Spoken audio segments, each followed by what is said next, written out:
Starr goes back to throw. Sets, fires, complete to Tom Moore, and he breaks loose at the 10, goes to the 5, and into the end zone for the touchdown. In those days, we would play in the Thanksgiving game against the Lions. It was a tradition. This is before Coach Lombardi put enough pressure on the league to rotate it, so we didn't have to do it every year. But we come back to Green Bay on Friday following the Thursday game to review the film, and then we'd have the rest of the week off. And he was going deer hunting that week with some buddies of his up north in northern Wisconsin. And so Zeke and I came up with the idea of coming up with an Italian hunting shirt. And what we did is to present it to him in front of the team. He puts it on. He's has a great sense of humor, puts it on, does not know that when he turns around, there is a huge bullseye on the back of this shirt. And of course, the crowd in the locker room there, we just roared. And he still hadn't seen what it was.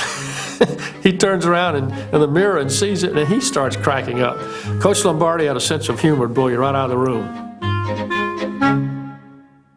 2 weeks after the Super Bowl, Max and I are at a father-son banquet, and after we'd made our opening comments, we tossed it open for questions. I'll always remember this. Guy in the right rear of the room raises his hand. He said, "Max, you are an enigma. I don't understand you." He said, "Before I ask my question, I have to make this statement." Running down the field in the Super Bowl game, and he said, "The ball is thrown right here. Full stride, right here. You bobble it." Thankfully, you didn't drop it, which I've seen you do all the time. He said, "Yet in that same game, the ball's thrown 2 feet behind you. You reach back, catch it with one hand, pull it in, elude 2 tackles, and run for a score. Could you explain that to me, please?" Max looks down the head table at me and gestures, and he said, "Oh, that's easy." He said, "I'll never get a chance to practice this kind." And of course, the whole place just came apart. But that was typical Max.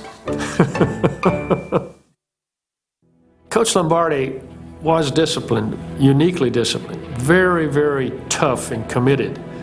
But he also could laugh easily. He loved a good story, a good joke. This man could cry easily as well, which not many people have read about. So here was a man whose emotions could swing very, very severe from one to another. He was coming back to play golf that season, that off season, before they started their training camp. He'd given us a call. We had built a new home, and he wanted to stop by and say hello. And so we invited him into the house for a cook's tour, and so he was walking through the house and commending cherry on our decorations and so forth, and we were having a great time. We walk in, sit down in the den for a minute. He said, "Gee," said, "your home's nice. Congratulations, you did a great job." And my wife said, "Coach, this would not have been possible without you." That fast, he steps up, walks over, starts to hug my wife, and is crying. That quickly.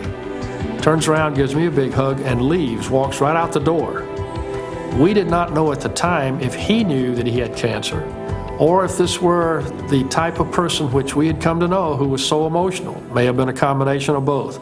But it's an indication of how emotional and how sensitive and how quickly he could respond in different ways, and would.